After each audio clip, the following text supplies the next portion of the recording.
జై గురుదత్త. అందరికీ నమస్కారం అండి.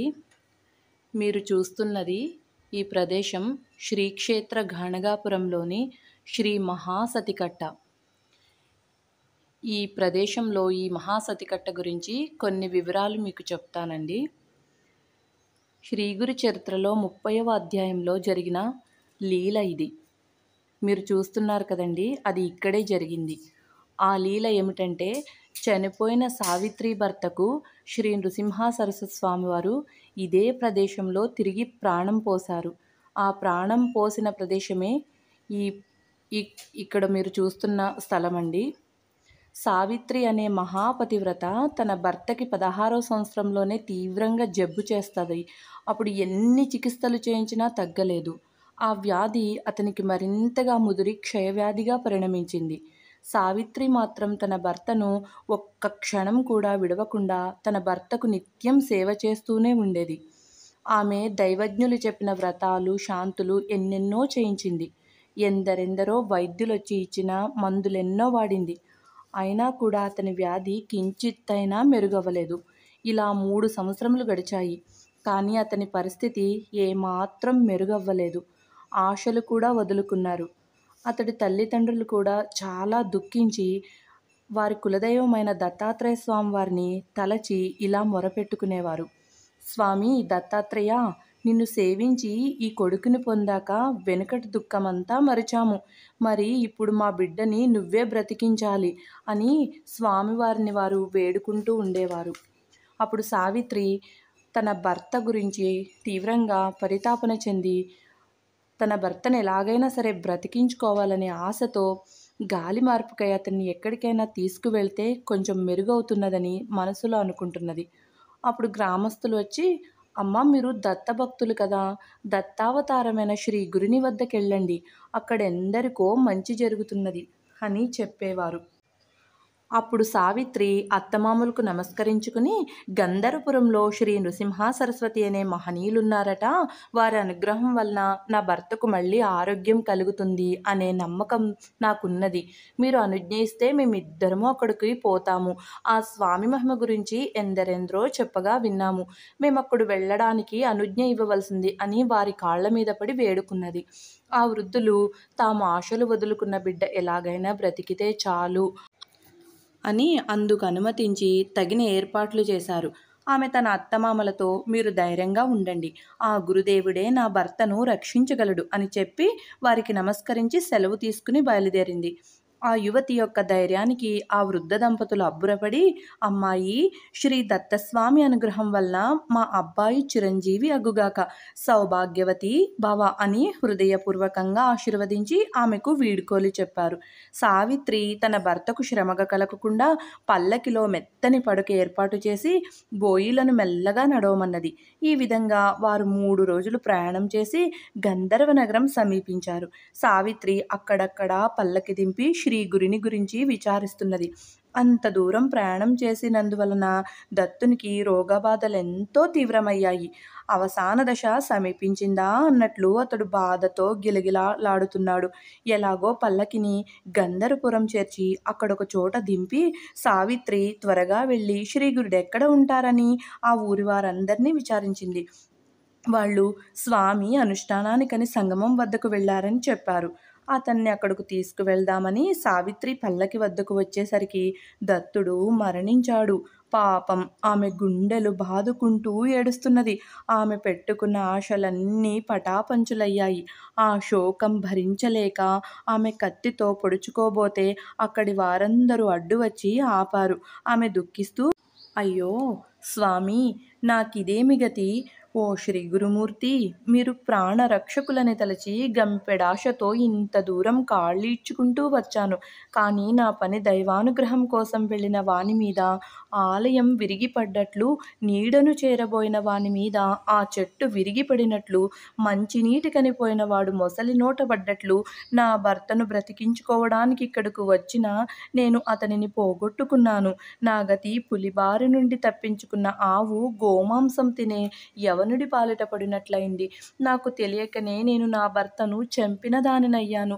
వృద్ధులైన అత్తమామలకు ఒక్కగానొక్కడైన వారి బిడ్డను దూరం చేసి దేశం గాని దేశంలో దిక్కులేని చావు చచ్చేలా చేశాను అని హృదయ విదారకంగా ఏడుస్తున్నది. అప్పుడక్కడ చేరిన వారిలో కొందరు, అమ్మాయి, నీవిలా ఏడ్చినందువలన లాభమేమి? విధిలిఖితం విష్ణువునైనా విడిచిపెడుతుందా అని తెలియచెప్పాలని చూశారు.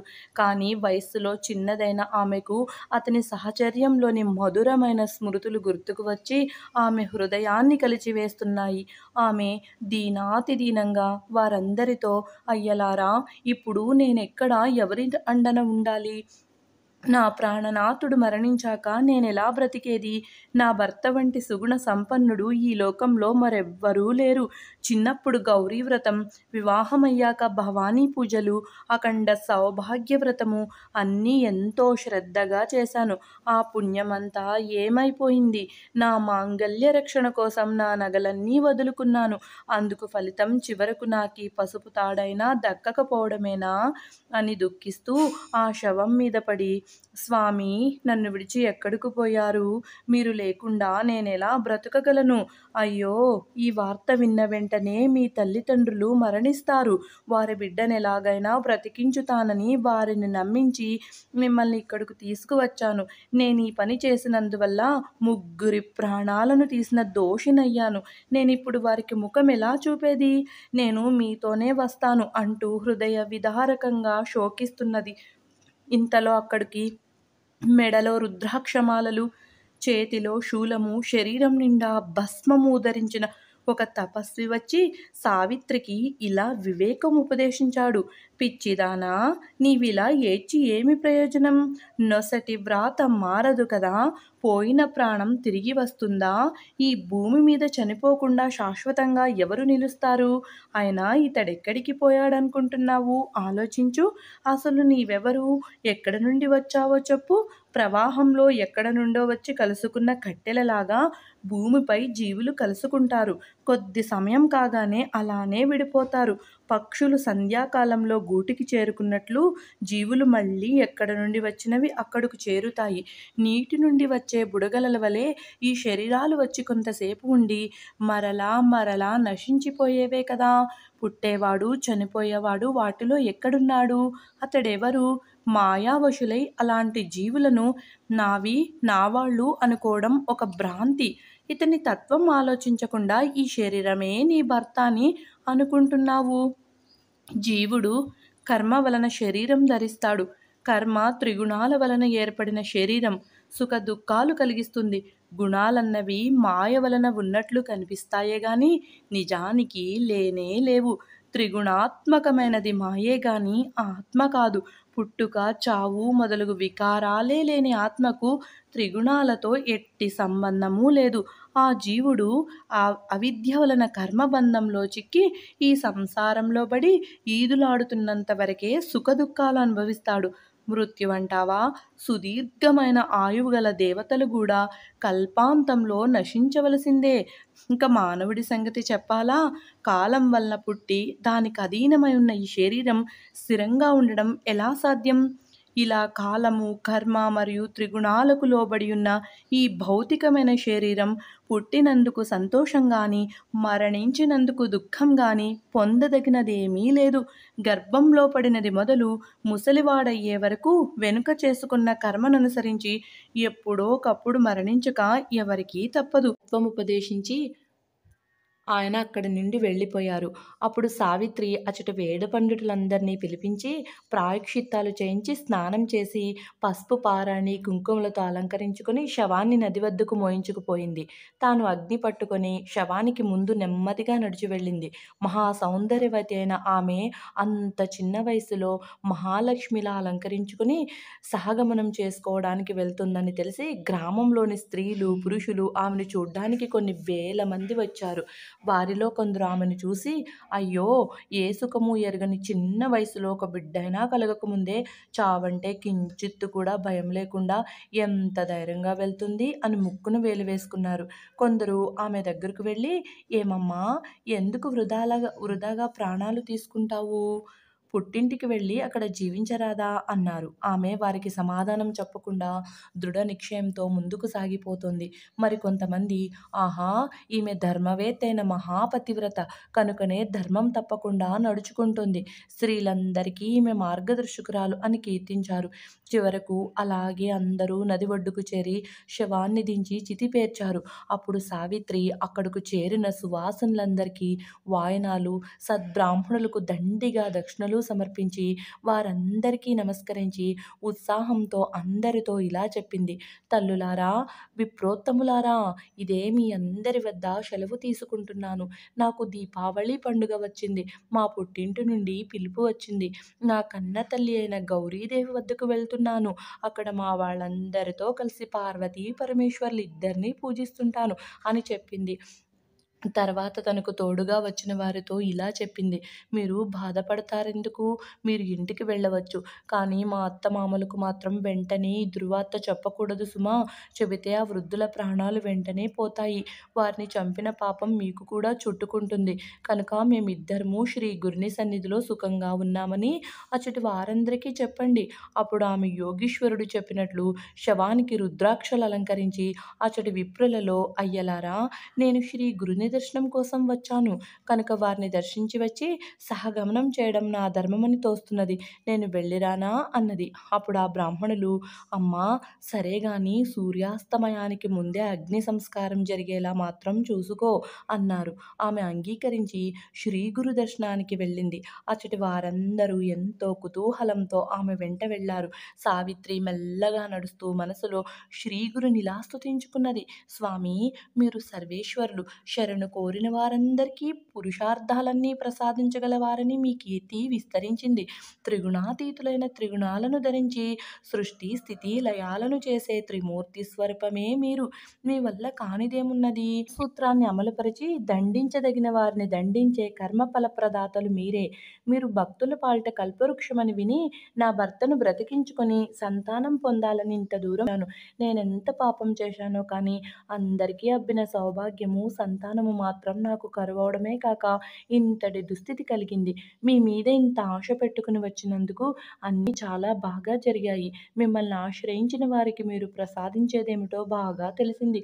ఈ లోకంలో వ్యాపించిన మీ కీర్తిని పరలోకానికి కూడా తీసుకుపోదలిచి నా భర్తతో కలిసి వెళ్ళబోతున్నాను అనుకుంటూ ఇలా దారి పొడుగునా ఆమె మనసులో భావించుకుంటూ ఆమె సంగమానికి వెళ్ళింది. దేదీప్యమానమైన శ్రీ గురునిమూర్తి కనిపించగానే ఆమె హృదయంలో అపారమైన భక్తి పెల్లుబిగి అక్కడ నుండే ఆయనకు సాష్టాంగ నమస్కారం చేసింది. వెంటనే శ్రీ గురుడు ఆమెని నిత్య సౌభాగ్యవతి భవ అని ఆశీర్వదించారు. వెంటనే అచ్చటి జనంలో కొందరు తమలో తాము నవ్వుకున్నారు. వారిలో ఒకడు సాహసించి, స్వామి, ఈమె భర్త ఇంతకు ముందే ఇక్కడ మరణించాడు. అతని శవం ఇంకా శ్మశానంలోనే ఉన్నది. మీ వద్ద సెలవు తీసుకుని ఈమె సహగమనం చేయబోతున్నది. ఇంకా ఈమె సౌభాగ్యవతి ఎలా అవుతుంది అన్నాడు. అది విని ఆయన ఏమీ తెలియనట్లు, అలాగా, ఎప్పుడు ప్రాణం పోయింది? ఏమైనా సరే ఈమె సౌభాగ్యం సుస్థిరమవుతుంది. ఈమె భర్త ఎలా చనిపోయాడో మేము చూస్తాము. అగ్ని సంస్కారం నిలిపివేసి ఆ శవాన్ని ఇటుకు తీసుకురండి. మా వాక్కు ఎన్నటికీ వ్యర్థం కాదు అన్నారు. అందరూ ఆశ్చర్యపడి ఎంతో ఆసక్తితో ఆ శవాన్ని తీసుకురావడానికి పరుగున వెళ్ళారు. ఇంతలో కొందరు బ్రాహ్మణోత్తములు వచ్చి గురు పాదుకలకు రుద్రాభిషేకం చేయనారంభించారు. ఇంతలో ఆ శవాన్ని అక్కడకు తీసుకువచ్చారు. వెంటనే శ్రీ గురుడు ఆ శవానికి కట్లు విప్పించి దానిపైన కప్పిన గుడ్డ తొలగింపచేశారు. తర్వాత తమ పాదోదకం తీసి ఆ శవంపై చల్లి తమ అమృత దృష్టితో తదేకంగా శవం కేసి చూశారు. అందరూ చూస్తుండగానే ఆ శవంలో కదలిక ప్రారంభమై మరుక్షణమే దత్తుడు లేచి కూర్చున్నాడు. అతడు సావిత్రితో, ప్రేయసి, నీవు నన్ను ఎక్కడకు తీసుకువచ్చావు? ఈ యతీశ్వరులు ఎవరు? నాకింత గాఢంగా నిద్ర పట్టితే నన్ను లేపనన్నా లేపలేదేమి అన్నాడు. సావిత్రి ఆనంద బాష్పాలు రాలుస్తూ జరిగినదంతా చెప్పి, మన పాలిటి పరమేశ్వర్లు ప్రాణదాత ఈ శ్రీ గురుడే అని చెప్పింది. అప్పుడు ఆ దంపతులు ఆయనకు సాష్టాంగపడి తమ ఆనంద బాష్పాలతో ఆయన పాదాలు అభిషేకించారు.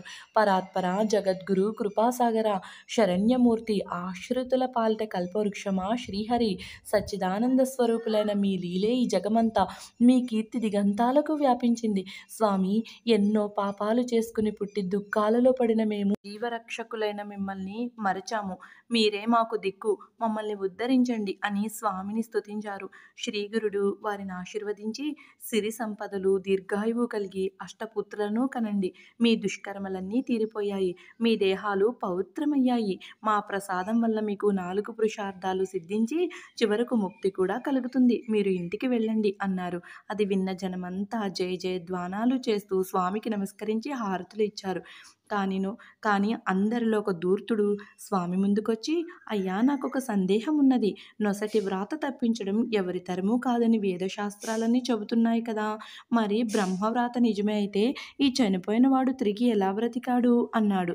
స్వామి నవ్వి, బ్రహ్మ అనుమతితో మేము వచ్చే జన్మలోని అతని జీవిత కాలం నుండి 30 సంవత్సరములు ఈ జన్మకు మార్చాము. అంతేగాని విధివ్రాత అన్నది వాస్తవమే అని చెప్పి అతనికి దివ్య దృష్టిని ప్రసాదించి ఆ సత్యం దర్శింపజేశారు. ఆ బ్రాహ్మణుడు నిరుత్తరుడయ్యాడు.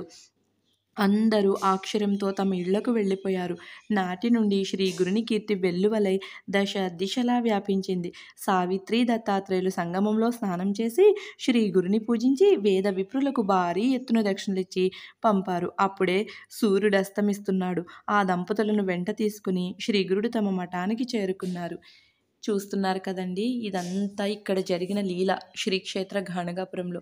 మీకు అర్థం అవడానికని కొంచెం నేను 30వ అధ్యాయం నుంచి కొంచెం మీకు ఎక్స్ప్లెయిన్ చేశానండి. ఇంకా చాలా ఉంది. నేను పోస్ట్ చేస్తున్నాను కదండి శ్రీ గురు చరిత్ర అధ్యాయాలు. మీరు వినాలనుకుంటే మా ఛానల్లో వినొచ్చు. ఎంత గొప్ప అనుభూతి కదండి ఇది. చూడండి, సావిత్రి భర్తకు శ్రీ స్వామివారు ప్రాణదానం చేసిన ప్రదేశం ఇదేనండి. ఇంకా ఇక్కడ స్వామివారు చేసిన లీలలు చాలా ఉన్నాయండి. అవన్నీ మీరు చూడాలనుకుంటే మా ఛానల్ సబ్స్క్రైబ్ చేసుకోండి. జై గురుదేవ దత్త. సర్వం దత్తార్పణమస్తు.